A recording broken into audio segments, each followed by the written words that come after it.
I believe that I'm an expert in the community of zero waste.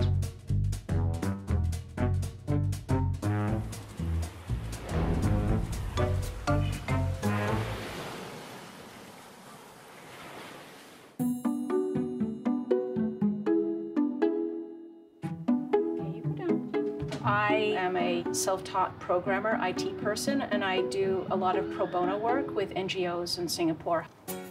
I also manage a lot of Facebook pages. In fact, every time I think, oh, this would be a good reason to have a community, I create a group and see if it will be popular.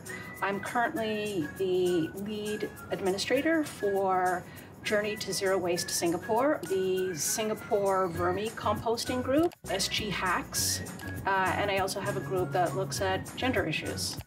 I'm also an administrator for SG Food Rescue.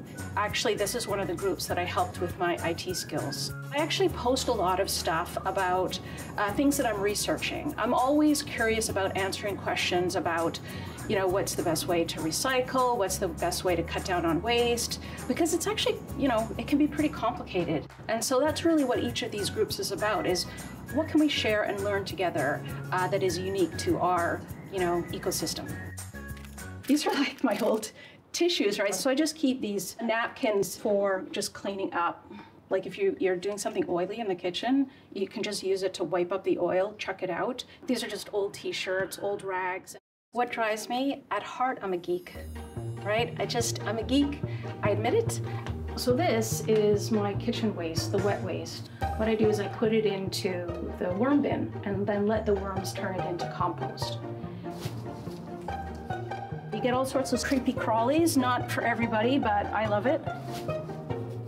Just see how they're doing. So it's actually quite fun to try to get the worms to thrive and to do something useful with your kitchen scraps, because you can actually use it as, you know, fertilizer in the garden afterwards.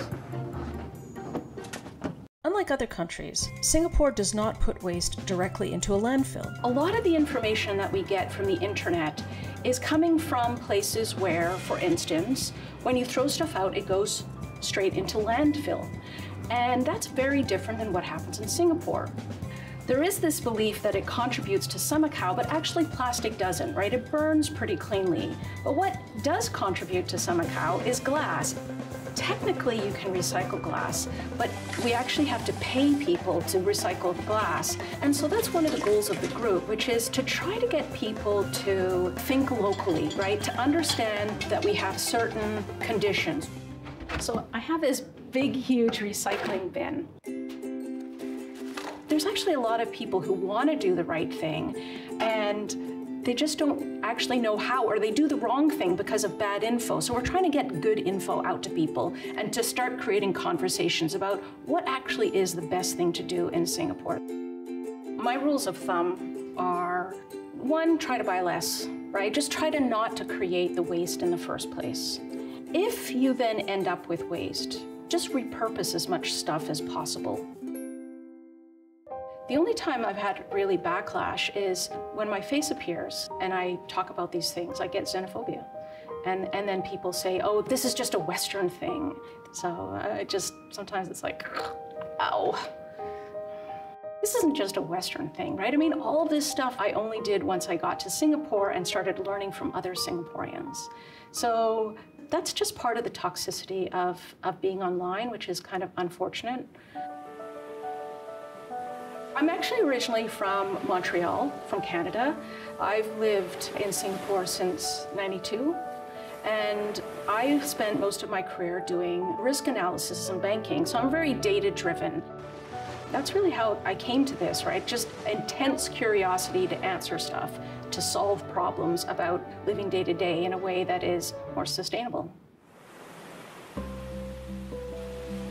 So an example of the kind of questions that I like to answer is, because of the monsoon, we've seen a lot of rubbish on the Singapore beaches. There's just plastic all over the place, and a lot of photos have been coming up online showing this rubbish, and it's always with the same, you know, ugly Singaporeans, ugly Singaporeans. And yes, there are some people who litter, but it's not responsible for all of this beach litter.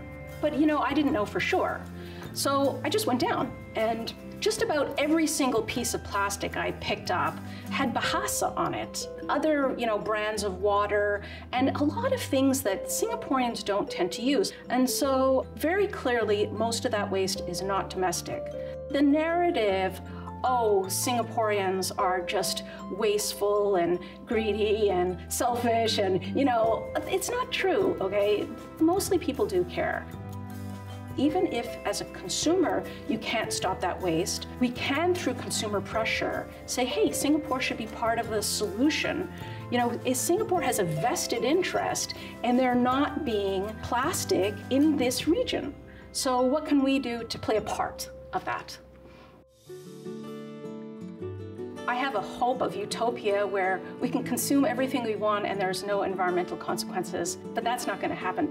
My wish list is more transparency on recycling numbers. I'd love to see a breakdown between domestic waste, industrial waste, and more downstream visibility. Why? So that we can make, again, better choices as consumers and understand if it's really worth putting a ton of effort. I think that there's a lot of room for improvement. There's a lot of room for more open, transparent conversations. I do see improved consumer education. I think that actually, in some ways, some people are already on the path to being zero waste with these hacks. They just don't realize that it can actually be part of a bigger lifestyle.